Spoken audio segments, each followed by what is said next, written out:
"I'd sooner marry my horse," the Duke of Kingsmere mocked, yet he sent for her when ill. The remark was not meant to wound anyone in particular. That was, perhaps, the worst part of it.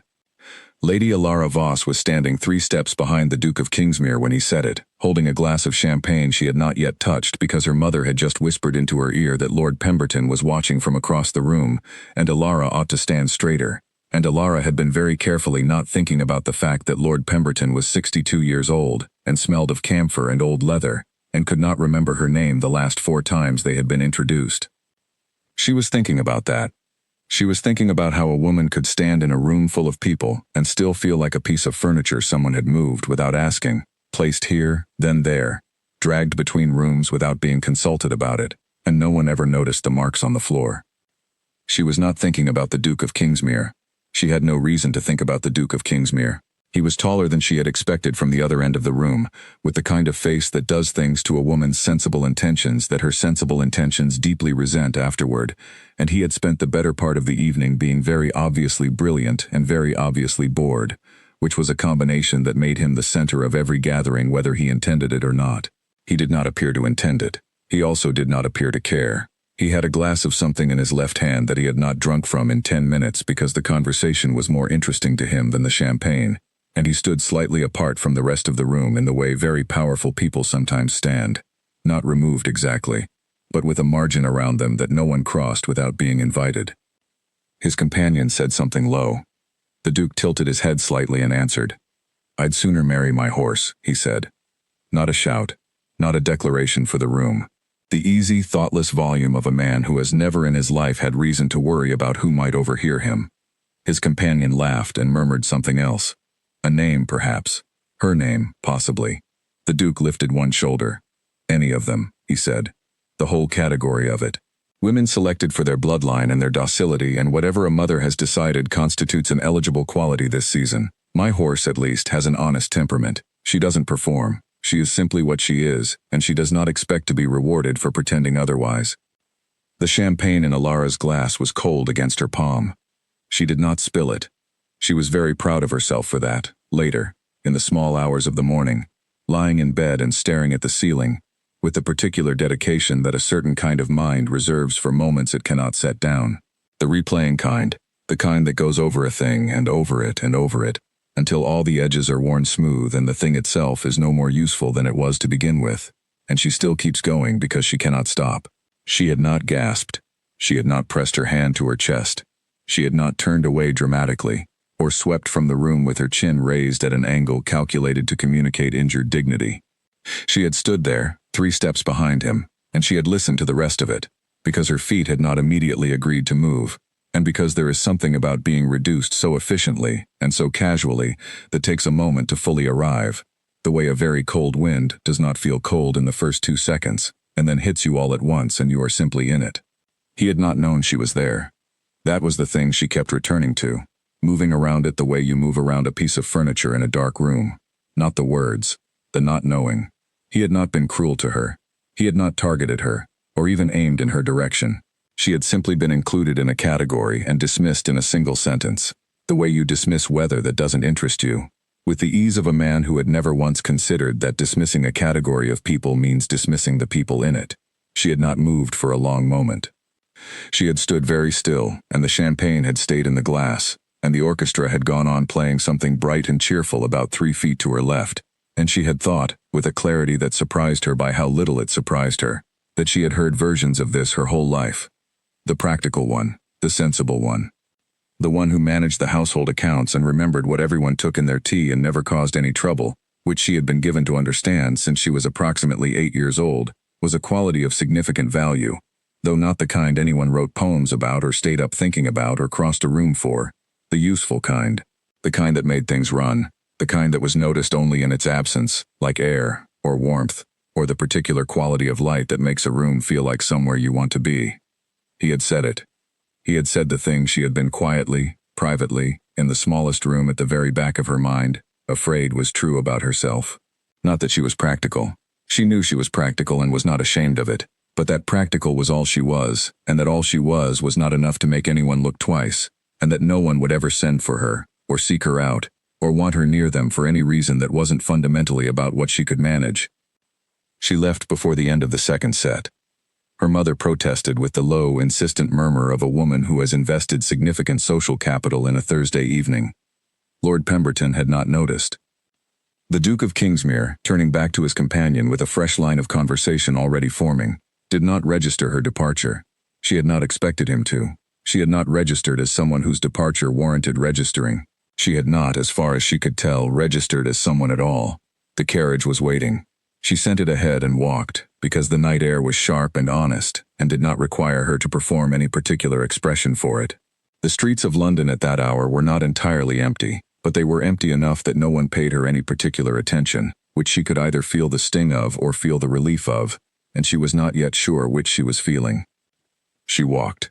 She walked the way you walk when you need something to do with your body while your mind is otherwise occupied, and her mind was otherwise occupied. She was 24 years old.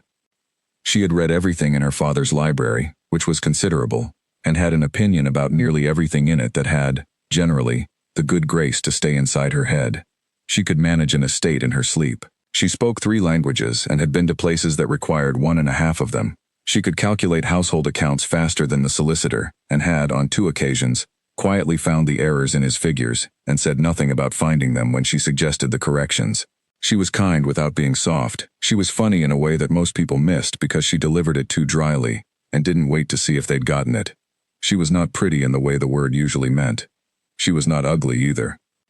She was the kind of woman who got called sensible-looking, which was a phrase that meant different things depending entirely on whether the person deploying it was a friend or an acquaintance, and she had learned to tell the difference by the specific quality of the pause before they said it.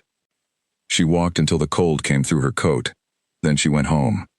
She sat at her writing desk and looked at a blank page for a long time. Then she picked up a pen and drew a careful, level line across the top of it, and looked at the line, and put the pen down. She went to bed. She did not sleep well. In the morning she was fine. This was the most important part. She was fine. She was, in fact, completely fine, in the way that a person is fine when they have decided that they are going to be fine, and have committed to this so thoroughly that the fineness stops being a decision and becomes simply the shape of the day. She had breakfast. She read for 2 hours. She helped her mother organize the social calendar and did not mention the Duke of Kingsmere. And her mother, who had been on the other side of the room at the assembly and had heard nothing, did not mention him either. And the morning passed, and the afternoon passed, and by evening, she had not thought about it for nearly 4 consecutive hours, which she marked as a victory. She thought about it again at 7. She thought about it at midnight. She was still, she told herself very firmly, fine. She was fine 3 days later when her Aunt Philippa's letter arrived, breathlessly explaining that she was visiting an old friend named Mrs. Holt, who was the housekeeper at a very grand estate in Wiltshire, and the poor woman had fallen ill, and Aunt Philippa was terrible at illness and would only make things worse, and could Elara possibly come? Elara could possibly come. She was, after all, practical. She was, after all, useful. She packed a bag and did not think about the name of the estate until she was in the carriage with the letter in her lap, and she unfolded it one more time to check the address, and her eyes stopped on the 2 words at the top of the page. Kingsmere Park. She held the letter. The carriage moved. The fields passed. She looked at the name for a long, still moment. Then she folded the letter and placed it in her lap and looked out at the gray November hedgerows instead, bare and skeletal and perfectly indifferent to her, which she found, in that moment, a comfort. She was fine. She was completely, entirely, absolutely fine. She arrived at Kingsmere Park on a Thursday afternoon in November, when the sky was the color of old pewter, and the grounds were bare and severe and beautiful in the way that very serious, very old things are beautiful when they are stripped of any decorative concern for your opinion of them. The house sat at the end of the drive like a statement, long windows, pale stone, the kind of architecture that had been built by someone who wanted posterity to understand they were not joking. Elara straightened her spine and went up the steps and did not look the house in what she privately thought of as its face. The footman who let her in looked relieved in a way that suggested unexpected visitors were not common here, or that visitors who looked like Elara specifically were uncommon. She could not tell which. She did not particularly want to know. Mrs. Holt was on the 3rd floor, in a room that was too warm, and smelled of eucalyptus and the particular closed quality of a sick room that is being managed by someone who is trying. She was small and gray-haired, and had the eyes of a woman who had been running other people's households for 40 years, and had the receipts, figuratively and literally, to prove every decision she had ever made in service of those households was correct. She took Ilara's hands in both of hers and held them. "You look just like Philippa always said," she said. "Aunt Philippa is generous," Ilara said. "She said you were sensible," Mrs. Holt said, and smiled, and it was the first time in nearly a week that the word had landed without the small, quiet sting underneath it. Aunt Philippa was in the corner of the room, looking relieved at Ilara's arrival in the specific, undisguised way of a woman who has been out of her depth for 3 days and has been performing otherwise. She pressed a cup of tea into Ilara's hands and said nothing about how quickly Ilara had agreed to come, because Aunt Philippa, for all her breathless letters, was not an unperceptive woman. The house was quiet. She did not ask about the Duke.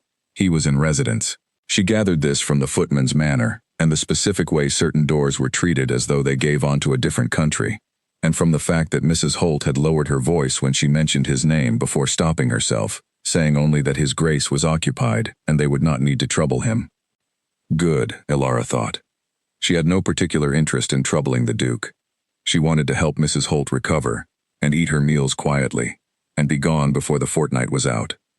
That was the plan. Plans, she would shortly be reminded, have a difficult relationship with the next 2 weeks. She met him on the second morning. She had not intended to meet him. She had been on an excellent track not to meet him at all, having successfully navigated the kitchen and the linen cupboard and an awkward conversation with the cook about the state of the flower stores, all without encountering anyone of any particular consequence. Then the pantry flooded. It was not a dramatic flood. It was not a catastrophic flood.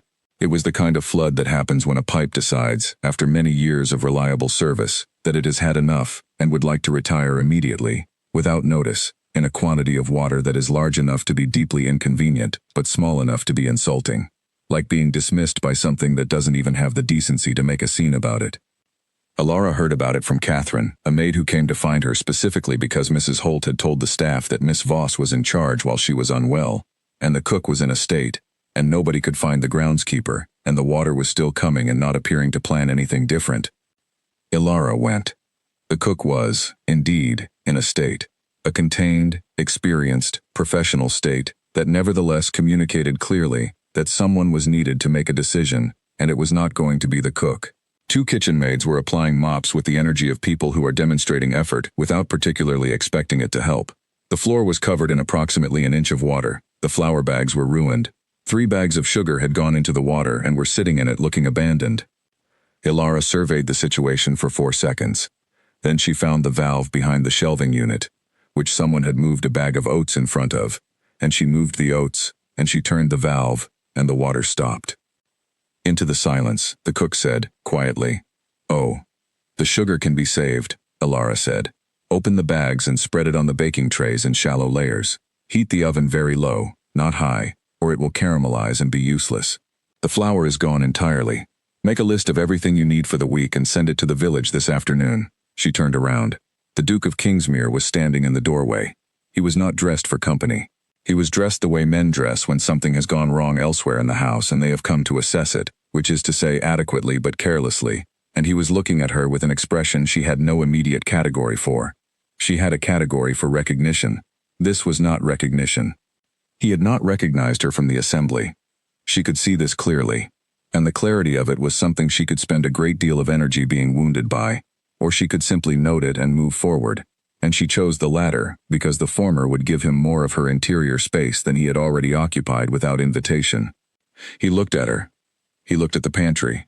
He looked at the cook, who was already rallying, directing Catherine toward the sugar bags with renewed purpose. "It's handled," Ilara said. He said nothing for a moment. "I heard the water," he said. "It's handled," she said again, pleasantly. He looked at her as though she had said something in a language he was certain he spoke but had just discovered he might not. She did not explain. He left. She stayed until the pantry was clean, and the inventory list was drafted, and the cook had made a pot of tea with the steadiness of a woman who had fully recovered herself. Then she washed her hands and went to check on Mrs. Holt. She did not, she noted firmly, think about the expression on his face. She thought about it on the stairs. She stopped thinking about it at the top of the stairs and kept going. 2 days later he found her in the library. He had a particular way of moving through rooms that she noticed and immediately wished she hadn't. The kind of unhurried authority that comes from being born into an understanding that every room you enter already belongs to you. He moved the way a tide moves through a door, not negotiating with the furniture, not announcing itself, simply arriving and being in the room in a way that rearranged how the room felt. She was halfway through a book on agricultural reform. He stopped when he saw her. "You've read that," he said. Not a question. She gathered most of his statements were not questions. "I'm reading it now," she said, without looking up. "I meant you've encountered the argument before. Henley makes the same case in 3 separate chapters and never notices." She looked up then. He was looking at the book, not at her, with the expression of a man who has a genuine opinion and is accustomed to the luxury of that opinion going uncontested. "He notices," she said. "He's building a case through accumulation. Each chapter is a different premise, arriving at the same conclusion through a different route. It's a deliberate method. It's repetition, dressed in footnotes." "If that's what you'd like to call it," she said, and looked back at her page. Silence. A specific kind of silence she sensed. The kind a person fills for him. She did not fill it. "You're Mrs. Holt's guest," he said, eventually. "My aunt is Mrs. Holt's guest. I'm here to help while she's recovering. And you manage flooded pantries and argue with Henley. And a number of other things," she said. "Was there something you needed, Your Grace?" A pause. "No," he said. He left. She read 3 more pages. She could not have told you what any of them said. The third encounter happened in the stables 4 days later. He did not engineer it. She did not engineer it. It was simply the result of 2 people who were both drawn to the stables at the same hour for the same reason, which was that a warm, honest-smelling building with good animals in it is reliably preferable to a formal house in November. The Duke's mare was a grey named Edith, which Alara found immediately charming. And Edith was in the 3rd stall, and Alara was talking to her in the low, even way you talk to an animal you've just met and want to decide to trust you, when the door opened. She did not stop talking to Edith. Edith had already brought her nose down to investigate Alara's coat pocket, which contained the end of a bread roll she'd saved from breakfast, and Alara was explaining, quietly, that she knew it wasn't a carrot, and apologized for that. She heard him come in. She was aware of him without looking, the way you are aware of weather changes, not by seeing but by a quality shift in the air around you. "She doesn't do that," he said. "She does, apparently," Alara said. He moved closer, not intrusively. Carefully, the way you approach something you're trying to understand without startling it, which she thought was possibly the most careful she had seen him be about anything. Edith flicked one ear toward him and kept her nose near Alara's coat. "She doesn't like strangers," he said. "Then I suppose I've been promoted," Alara said. She gave Edith the bread roll. He watched this with an expression she still had no category for, same as the first morning, same as the library, a man arriving at the outer edge of a conclusion he had not yet reached. She patted Edith's nose and stepped back. "She's wonderful," she said, and meant it without qualification. "She is," he said. He was not looking at the horse. She noticed this, and decided, firmly, not to examine it further right now. She said a quiet goodbye to Edith and walked out into the cold before anything else happened. She was, she noted, slightly short of breath. That was the cold. Obviously that was the cold. She had been at Kingsmere Park for 10 days when the dinner undid everything. There were guests. 3 of them arrived that afternoon. Mr. Gerald Ashton, who laughed with the commitment of a man performing it. Lady Fiona Marsh, who watched everything from behind very calm eyes and said less than she knew. And Lord Douglas Calder, who had arrived on old charm and had not yet noticed the tank was nearly empty. Alara was seated near the middle of the table. The dinner was good. The conversation was the kind that happens between people very comfortable with each other and very aware of being watched by someone who isn't, which gave it the texture of a performance of ease. Alara ate, she answered when asked. She smiled at appropriate moments and kept her opinions behind her teeth, which was not difficult because none of the subjects required them. Lord Calder was in the middle of a story about a party in London. He said the name of the assembly, and Alara's fork stopped moving. She set it down, quietly. Lord Calder laughed at the part he was building toward. "Kingsmere, you were there. That business with the Harrington girl's mother, and then the whole horse business. You must tell it. It was the finest thing said all season." "I remember it," the Duke said. There was a note in his voice she had not heard before. Flat, not sharp. Just flat and careful. Lord Calder had not noticed. "Come, man, tell it. We've not had a good story since Marsh stopped going out." "Douglas," Lady Fiona said, with the particular tone of a woman who has deployed exactly this tone at exactly this man many times before. "What?" He told it himself, practically made it his calling card. The Duke had, evidently, told it himself. She understood this from the way he didn't deny it. She picked up her wineglass. She did not drink from it. She was very focused on not doing anything that could be described afterward as a visible reaction. Then Lord Calder looked down the table, found her expression in a moment of inattention, and said, with a cheerful obliviousness that was somehow worse than cruelty, "Miss Voss, you look as though you've heard the story yourself." "I have," she said. Her voice was even. She was grateful for it. A small, specific silence fell over the table. She did not look at the Duke. She turned to Lady Fiona and said something about the road from London, and Lady Fiona answered with the grace of a woman who had assessed the situation entirely, and chosen, generously, to let the surface close over it, and the conversation move on. The dinner moved on.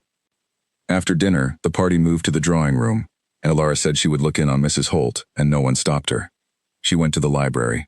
She stood in front of the fire and looked into it with the precise, controlled focus of a woman who is holding herself absolutely still so that nothing will spill. 4 minutes, maybe 5. The fire gave her something to stare at that was not a person and did not look back. The door opened. She did not turn. She heard him stop. "Miss Voss," he said. "Your Grace," she said. "I owe you an apology." "You don't owe me anything." "That isn't true." She turned then. He looked like a man who had never, in recent memory, been required to locate a genuine apology inside himself, because nothing had made it necessary.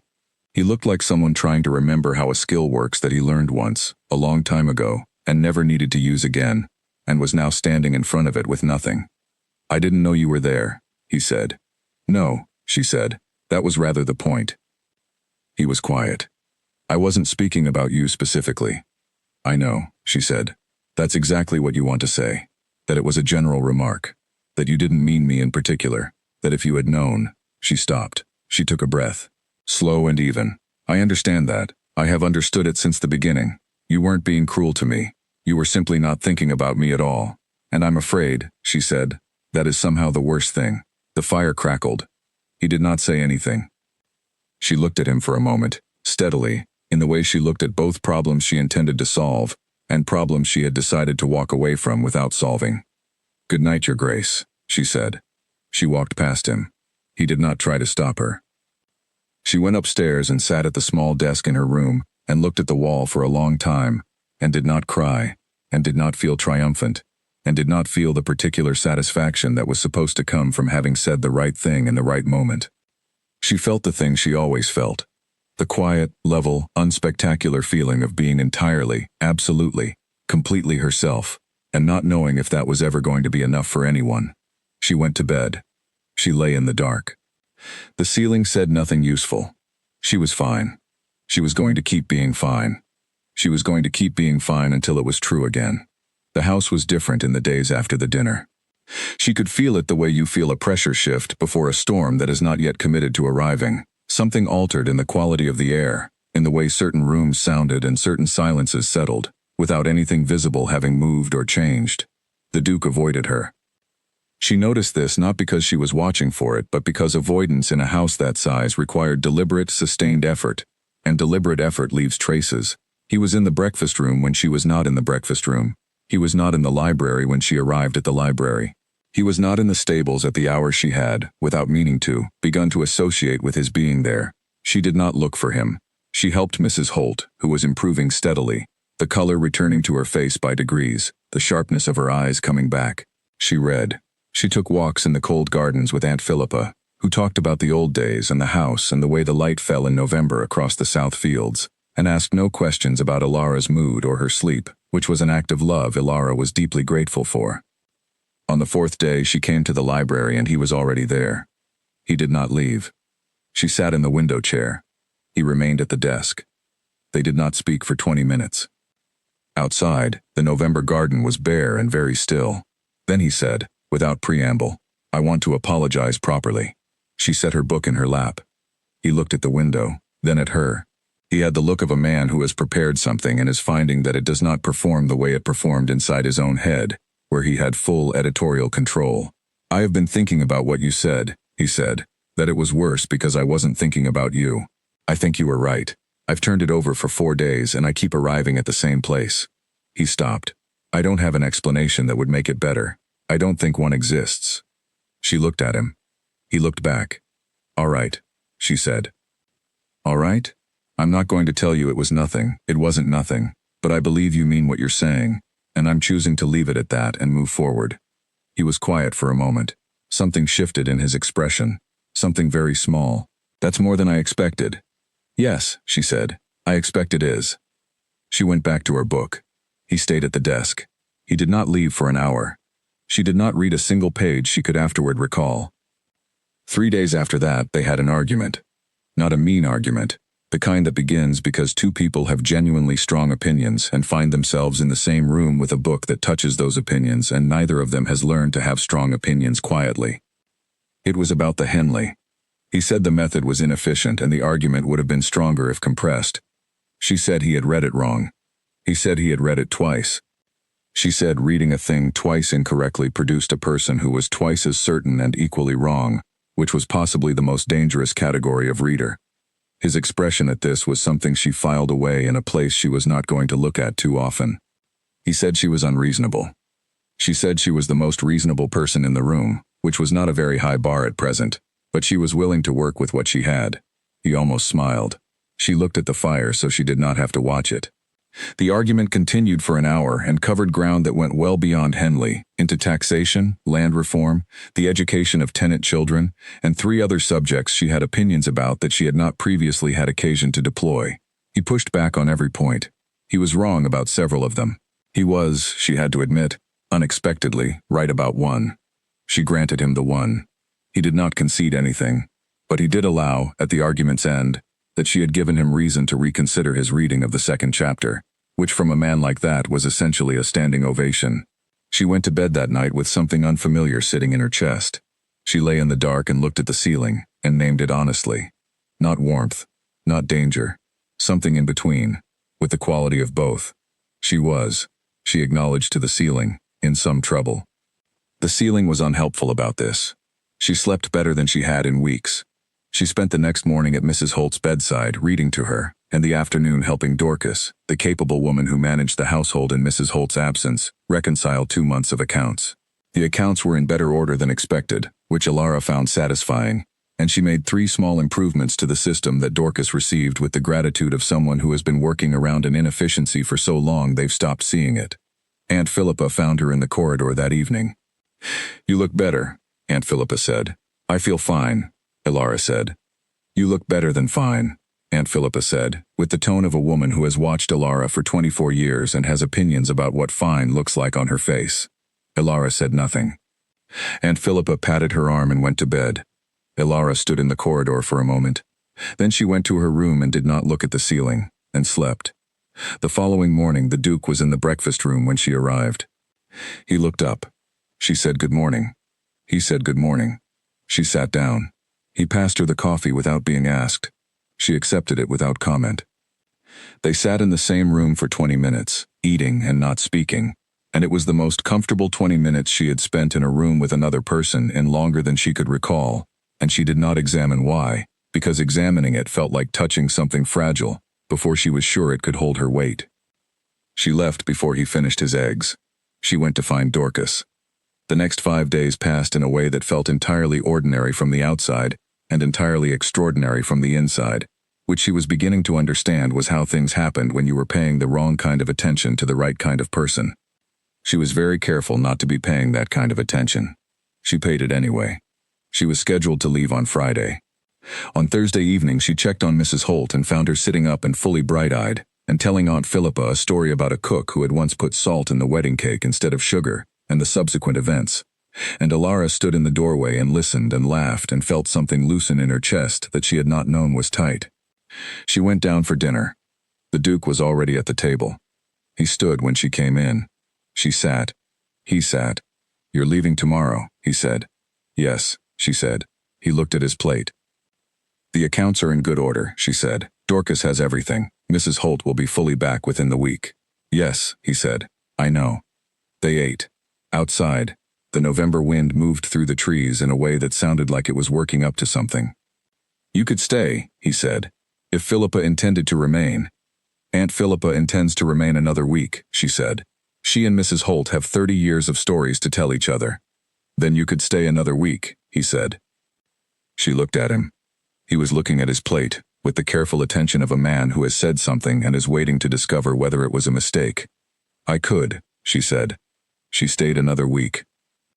She stayed a second week after that, on grounds that shifted and rearranged themselves with a creativity that surprised her, because she was not by nature a person who invented pretexts, but she was finding that necessity was instructive. She was not ready to leave. That was the truth of it. She was not ready to leave, and she was not yet sure what she was ready for instead, and she was giving herself time to find out. She had never, in 24 years, given herself time for anything that was not already efficiently resolved. She was giving herself time now in a house in Wiltshire in November, with an improving housekeeper and a mare named Edith, and a man who passed her the coffee without being asked and argued about things she had opinions about and had, she thought, possibly never in his life been this careful about anything. It would have to end, of course. She was a visitor. He was a duke with an estate and a season and obligations and a life that had been organized around the certainty that he was exactly what he was before she arrived. She went back to London on a Wednesday in early December. The carriage pulled out of the drive, and she did not look back at the house, because she had learned her lesson about that kind of looking. She was fine. She was absolutely, completely, entirely fine. She thought about Edith for the next 3 days. That was obviously what she was thinking about. The letter came on a Tuesday morning in January. She was having breakfast. The handwriting on the envelope was not one she recognized, which turned out to be because it was not his handwriting. It was a secretary's hand, formal and neat, the kind of letter an institution writes rather than a person, every word chosen with a precision that was trying very hard to be professional, and kept tripping over something else underneath it. He was ill. He had been ill for 10 days, the letter said. The physician came regularly, the household was managing, but Mrs. Holt was not yet fully well herself, and the staff found the situation difficult without a strong hand to guide it. If Miss Voss found herself at liberty, her presence would be, the letter said, welcomed. Welcomed. She read the letter again from the top. She poured herself more tea and looked out at the gray January street and read it a third time. He had sent for her. Not the physician's assistant, not a relation, not a neighbor or an old family friend. He had sent for her. She set the letter on the table and looked at it from a slight distance, the way you look at something you need to see clearly and cannot quite manage if you're too close to it. She thought about the assembly. She thought about the champagne. She thought about the cold walk home and the blank page and the line across the top of it, and all the mornings afterward when she had been fine, fine, fine.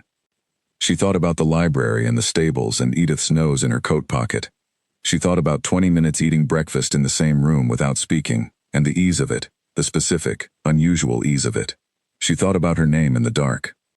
She knew about the dark. She had been sitting in the chair by his window on the 5th night, not sleeping, watching the pale early hours come in through the glass by degrees, and she had heard him shift, and then she had heard him say her name, just her name, quietly, in the specific register of a man who does not know he is speaking, the register where things are true that might otherwise be managed.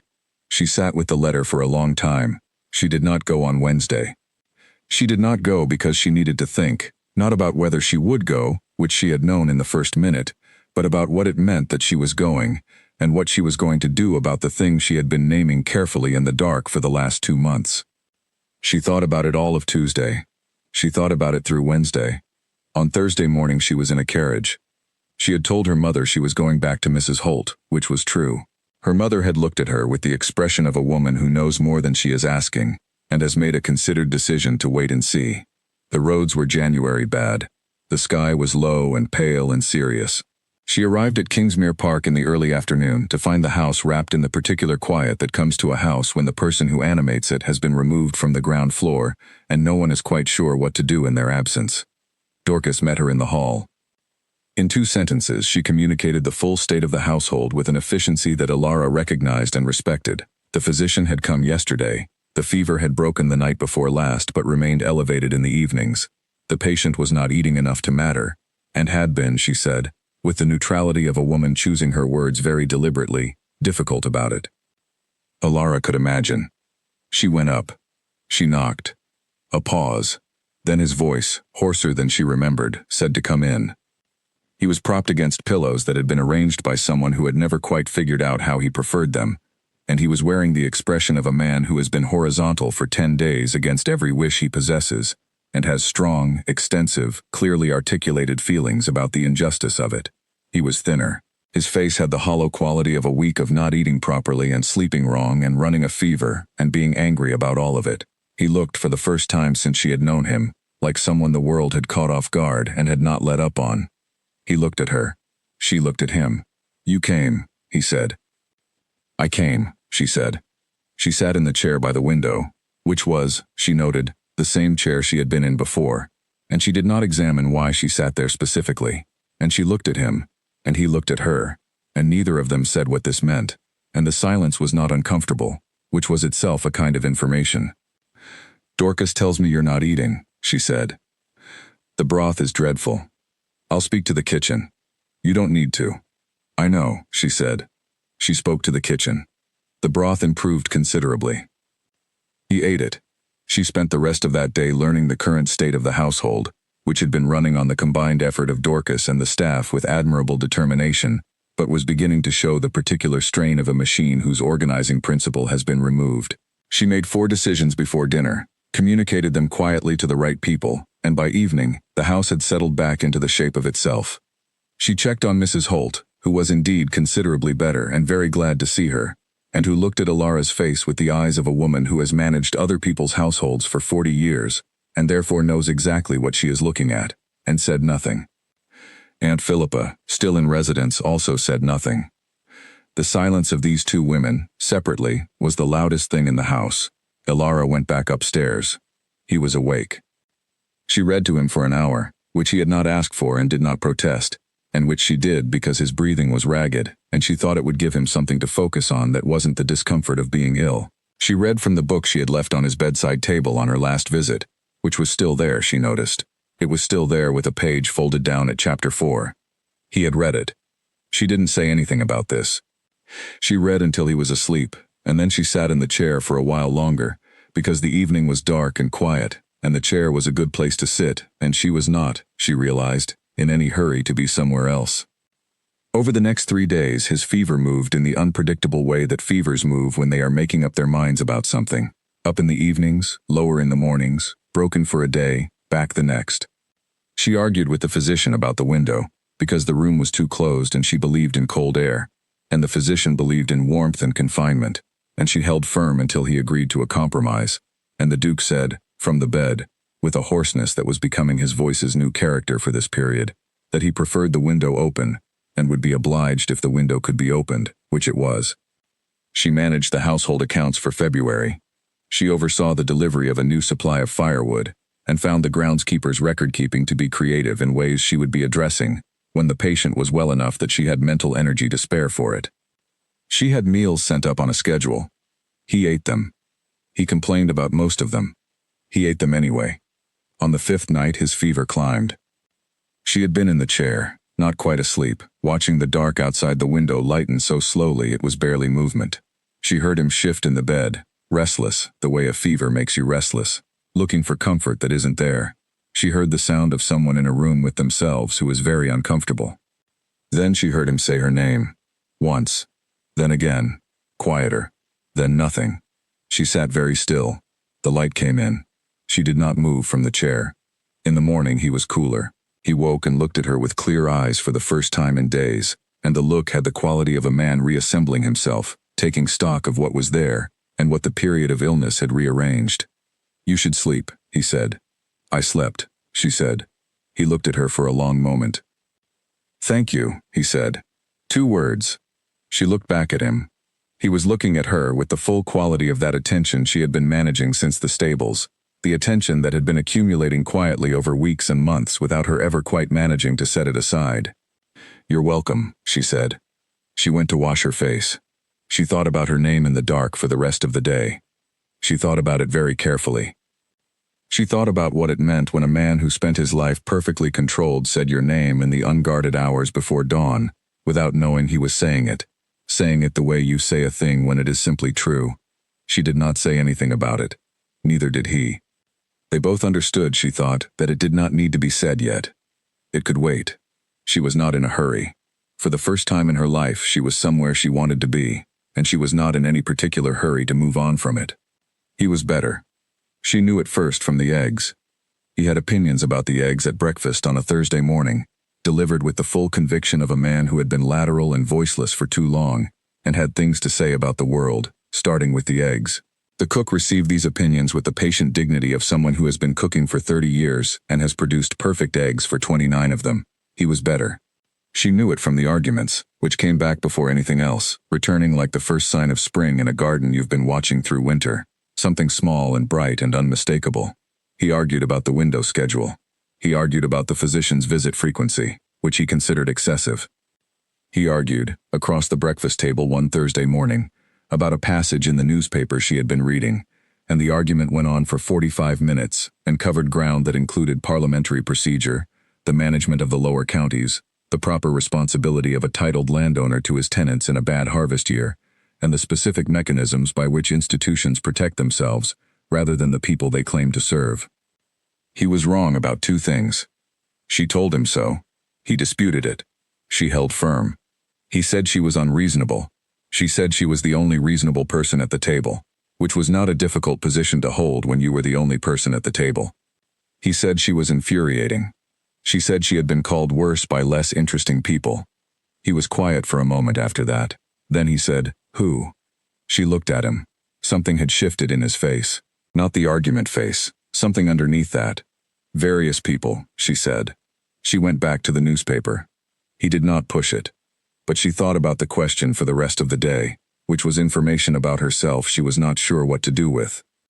He was well enough to come downstairs by the second week of February, which the physician considered premature and Ilara considered inevitable, because a man like that confined to a single room for 3 weeks was going to come downstairs whether his physician approved or not, and it was better to manage the event than to resist it. He came down for dinner on a Thursday evening. He sat at the head of his table. He ate a full meal. He looked, across the candles and the soup plates, at Ilara, who was seated to his left, where she had been seated since the first night she arrived, because Dorcas had put her there, and no one had thought to change it, and it had simply become the arrangement. "You'll be wanting to get back to London," he said. "Not urgently," she said. A pause. "Spring is not far off," he said. "No," she said. "The season will start." "Yes," she said. He looked at his plate. He picked up his knife. He put it down again. "I have been thinking," he said, "about a number of things." "Have you?" she said. "Several of them to do with you." She looked at him. He looked back. The candles were between them, and the house was quiet around the dining room, and outside the February dark was complete and cold and indifferent to both of them, which was, she thought, exactly right. "I'm glad to hear it," she said. She ate her soup. He did too. They did not say anything else about it that night. In the mornings they had breakfast together. In the afternoons he was in the study, or she was in the library, or they were in the same room arguing about something that had nothing to do with anything, which had, she understood by now, everything to do with everything. Mrs. Holt had fully recovered by mid-February, and resumed her duties with the thoroughness of a woman who does not enjoy having her work done by someone else, however capably. She thanked Ilara with a warmth that was specific and genuine, and didn't require ornamentation. Aunt Philippa, with the air of a woman who has accomplished what she came to accomplish and can leave satisfied, announced her intention to return to London at the end of the week. Ilara made no immediate announcement. Aunt Philippa looked at her. She looked back. "Take your time," Aunt Philippa said, and pressed her hand, and said nothing else. On the last day of February, he found her in the library. She was not reading. She was sitting in the window chair looking at the garden, which was still winter bare but had, she thought, the quality of something getting ready to change. He came and sat in the chair across from her, which was not his usual chair. His usual chair was by the desk. He sat in the chair across from hers, which meant they were facing each other with nothing between them. "I want to say something," he said. "All right," she said. "When I was ill," he said, and stopped. He looked at his hands. He looked at the window. He looked at her. "When I was at my worst, I kept thinking that the only thing I wanted was you nearby, not for anything practical, not for the household, because I trusted you, because you are the most—" He stopped. He had the look of a man for whom words are not usually the problem. "You are the most present person I have ever been in a room with. You are the only person, in a very long time, who has been entirely themselves in my company, and found it completely sufficient. And I find that I have been—" He stopped. He started again. "I find that I have been, for some weeks, inventing reasons to be in rooms that you were in. I am aware of how this reflects on a man who said what I said. I am not asking you to forget it. I am asking you to consider that a person who said that thing is capable of being, in the presence of the right person, entirely wrong." She looked at him. He did not look away. "I know you have no reason," he said. "I know the odds are strongly against it. I know that I have, historically, been an argument in favor of remaining undecided, but I'm asking anyway." She sat with it. She thought about the assembly, about walking home in the cold, about the blank page and the line she drew across the top of it, and all the mornings of being fine that had accumulated into something that was actually fine, actually true, because she had done the work of it. She thought about what she had known since the stables. She thought about her name in the dark. She was, she realized, not afraid. She was, for possibly the first time in her life, entirely not afraid, which was itself a kind of answer. She looked at him. "We'll see," she said. He looked at her. She stood up. She walked out of the library. She heard, behind her, the very quiet sound of a man who has been holding his breath, letting it out. She smiled at the corridor wall. She went to find Dorcas. She had the March accounts to look at. She was not in any particular hurry about any of it. That was the thing, she thought, about finally being somewhere you meant to be. It didn't require rushing. It was already arrived. He was, in the days that followed, a changed man. Or not changed, exactly. More accurately, he was the same man with the lid off, the same dry precision, the same quick intelligence, the same absolute refusal to agree with anything he didn't actually agree with. But there was something underneath all of it that had always been there and had, until now, never been given room to surface. He was, it turned out, funny. Not in the way she had thought of him as funny, that dry, self-impressed wit that could clear a room of lesser conversationalists. Something warmer than that. He was funny in the way of a man who has observed something genuinely absurd about the world and cannot entirely keep it to himself, and who looks, when he delivers it, briefly and secretly delighted that you caught it. She caught it. He noticed that she caught it. He looked away. She said nothing. They managed this way for approximately a week before she stopped managing it at all. She was in the stables visiting Edith one morning, a habit she had maintained since her return, when he came in. This was not unusual. He came to the stables every morning, and she was there most mornings, and they had both, she thought, long since stopped pretending they didn't know the other would be there. Edith acknowledged him with the calm familiarity of an animal who has arranged her own preferences. He stood near the stall. "She likes you better than me," he said. "She's testing you," Alara said. "She'll come round. She's known me for 8 years. She's been taking her time," Alara said. "She has standards." He looked at her, then at Edith, then back at Alara, with an expression she had a fully developed category for now, one she had built slowly, argument by argument and morning by morning over the last months, a category labeled something she was not going to say out loud yet. She gave Edith the end of a bread roll. Edith took it with enthusiasm and no particular concern for the aesthetics of the situation. He said after a moment, "You're always giving her your breakfast." "I eat enough breakfast," Alara said. "You eat half of it and bring the rest here." "How do you know that?" A pause. "I notice things," he said. She looked at him. He looked back. "Yes," she said, "you do." March moved slowly toward April.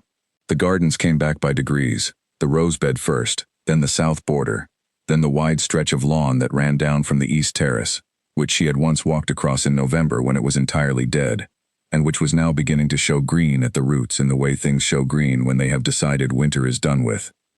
She walked in the garden every morning. He walked with her. This had not been arranged.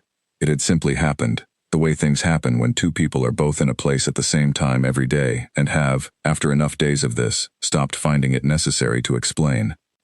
They talked about everything. This was also something that had simply happened, not a decision, not a moment where one of them proposed that they would be the kind of people who talked about everything. It had accumulated, conversation by conversation, until one morning she realized they had been walking for 50 minutes and had covered agricultural policy, his mother, her father's library, the specific injustice of how the law addressed women's property, the question of whether Edith had always had a preference for bread over carrots, or had acquired it from someone, and the matter of whether the south border should be kept as it was, or replanted with something that flowered later. She had an opinion about the south border. He had an opinion about the south border. They were different opinions. The discussion was, she thought, walking back toward the house with the April light behind them, the best 20 minutes of argument she had ever had about any garden anywhere. She said so. He said, "The bar for garden arguments in your life must have been very low." She said, "You'd be surprised." He said, "I am consistently surprised by you." She looked at him. He was looking at the garden. She looked at the garden too. The roses were coming in.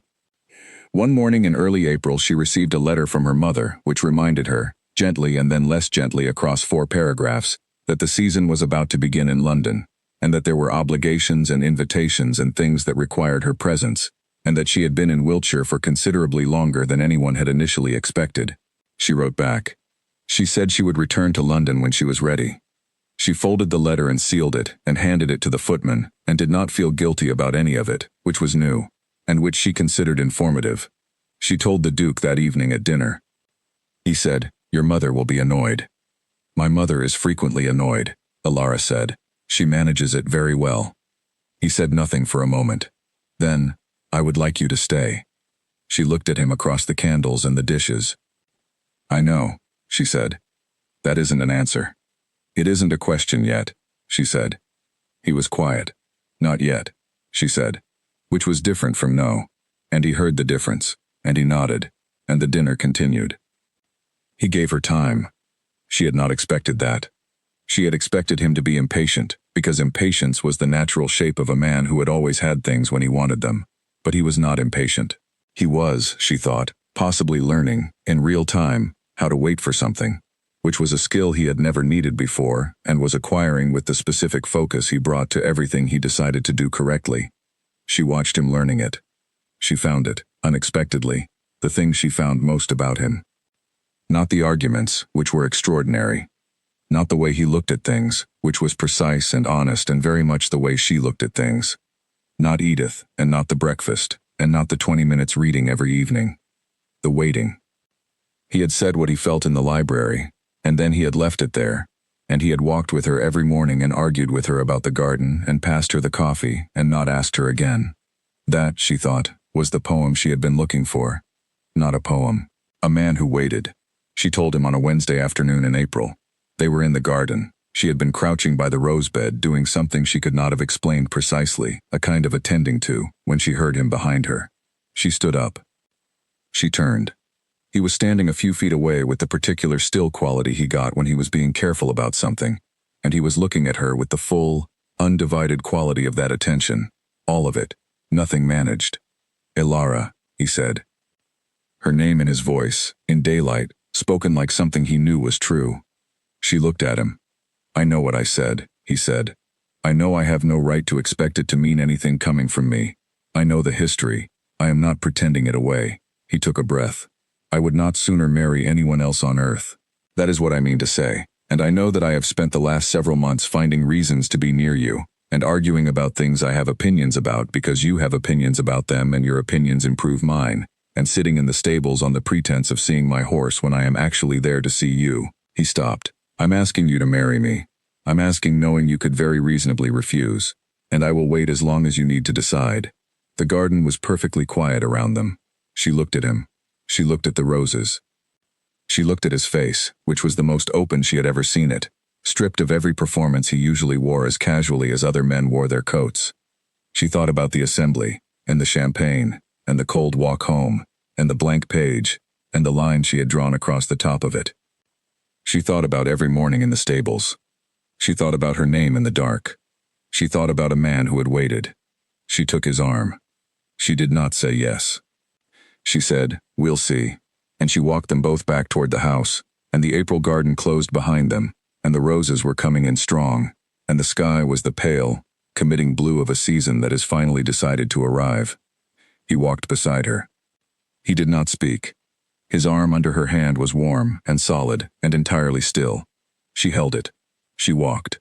Inside, Mrs. Holt would be in her chair, recovered and sharp, and pretending she hadn't been watching the garden from the window.